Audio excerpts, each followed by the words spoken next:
HowExpert! Top 10 Edgar Allan Poe Poems. HowExpert publishes quick how-to guides on all topics from A to Z by everyday experts. Visit HowExpert.com to learn more. Make sure to subscribe to our YouTube channel for more HowExpert Top 10 videos in the future. Moving on, let's talk about the HowExpert Top 10 Edgar Allan Poe Poems. Number 10. An Enigma. On the surface, this sonnet appears to be a critical commentary on the structure of sonnets themselves, or perhaps it's just gibberish. But is that really all there is to it? If you were to string together the first letter of the first line, the second letter of the second line, and so on, you'll see the poem contains a hidden message. Sarah Anna Lewis. Sarah Anna Lewis, also known as Stella or Estella, was a fellow poet who worked along with Poe. The two had a complicated relationship, and while Poe had mixed feelings towards her, he sent a letter containing the poem and a message, thanking Lewis for her repeated kindness, and saying the sonnet embodied a riddle, which we now know is her name. Number 9. Eldorado. Although this is one of his more depressing pieces, it is very helpful to anyone looking to unshroud the veil of a mystery that hangs over the man that is Edgar Allan Poe and what might have been going on in his head.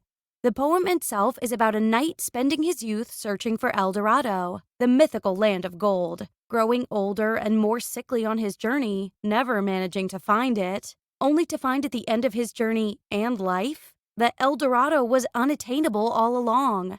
This work is clearly a reflection on Poe's mental health and distaste for life at the time, which was arguably at its worst, as he had written it in the last year of his life. Poe, quite well known not only for his work but his depression as well, had been on the search for happiness his entire life, but was never able to attain it, just like the knight in his land of riches. Number 8.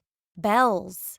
Bells is one of Poe's more popular and beloved works, and for a good reason. While the poem itself does not have much of a plot, unlike his other creations, it has that classic descent into agony theme that many of his creations do, starting off with describing the beauty of a jingle bell on a sleigh, and eventually devolving into the misery that washes over those who hear the pang of iron bells, as they symbolize death.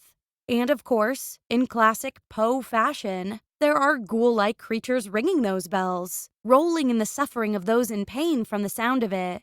Poe uses the repetition to signify the sound of different kinds of bells throughout the poem, and the utter beauty of the simplicity of this work easily earns it a top 10 spot. Number 7. The Raven. Without a doubt, his most popular work, Edgar Allan Poe's The Raven is considered a fan favorite. In typical Poe fashion, the narrative poem has themes of undying devotion, supernatural occurrences, grief, and descent into madness, and are ever apparent. The plot follows a man, stricken with grief, slowly falling into despair over his lost love, with, of course, the help of a raven that can only caw out one word: nevermore. While this poem may not have any underlying meaning, the use of the crow as symbolism for the narrator's ill omen makes this one of his most well-thought pieces. Number 6. The Sleeper. Although underrated, Poe himself praised this poem and considered it to be one of his greatest pieces of work he ever made. The plot follows an unidentified speaker, most likely Poe, mourning the love of his life, who he describes as beautiful and implying his love for her transcends life itself, and that even the angels are jealous of his devotion. The Sleeper's themes of love and tragedy and the way they intermingle in this particular piece is unlike any other, and the atmosphere Poe sets with his word choice makes it seem almost dreamlike. Number 5. Anabel Lee. Poe makes it abundantly clear he is fond of writing themes of lost love with Anabel Lee. This poem follows the narrator, who recalls once happily living with his childhood sweetheart in a kingdom by the sea, but is now grieving her death by illness and having difficulty coping with it. However, he is not coping with it in any healthy ways. He blames her relatives for taking her away from him and sneaks into her tomb to sleep beside her, swearing that neither death, angels, nor devils can separate her from him. This poem was actually Poe's last poem he wrote. The speaker of the poem is thought to be Poe himself, and the loss of his wife shortly before this poem was written checks that out. Number 4. A Dream Within a Dream. This poem is famous for its meaning, as well as its mysterious, eerie vocabulary. To summarize, Poe uses unique and menacing words to articulate that the speaker, assumedly himself, can feel the things most important to him slipping away, like sand through an hourglass. Nothing feels real. Very dark, but not too dark by Edgar standards. Number 3. To Helen. To Helen is a favorite of fans of Poe's poetry. From the obscure historical references to the reasoning behind the creation of it, it is understandable why. In this piece, Poe compares a beautiful woman, who historians assume to be Jane Stannard, an important friend and mother figure to him, to Helen of Troy. Helen's beauty awakens the narrator's love for the arts again, just as Psyche, who he references, with her lantern awakening Cupid. Number 2. Spirits of the Dead. It is no secret that Edgar Allan Poe writes a lot about death. But do you know why he writes so much about it? Spirits of the Dead is a good indicator of why. This poem was written shortly after his wife died, and was written in a period in his life when his work started getting darker and more centered around death than ever.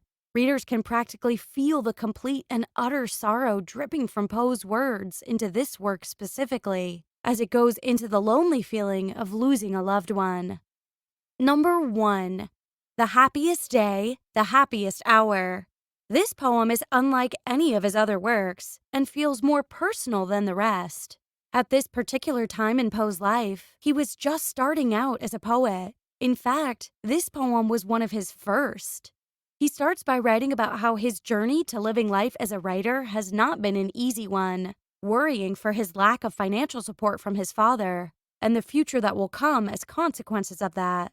Though this poem is not typical of Poe, due to it being written in the very beginning of his short career, it is critically acclaimed and beloved by fans for marking the start of an amazing set of work. If you liked our video, be sure to click like and subscribe for more HowExpert Top 10 videos on all topics from A to Z in the future. Also, let us know what other topics you want us to do a HowExpert Top 10 video in the future in the comments below. Thank you. Have an amazing day and take care. HowExpert publishes quick how-to guides on all topics from A to Z by everyday experts. Visit HowExpert.com to learn more.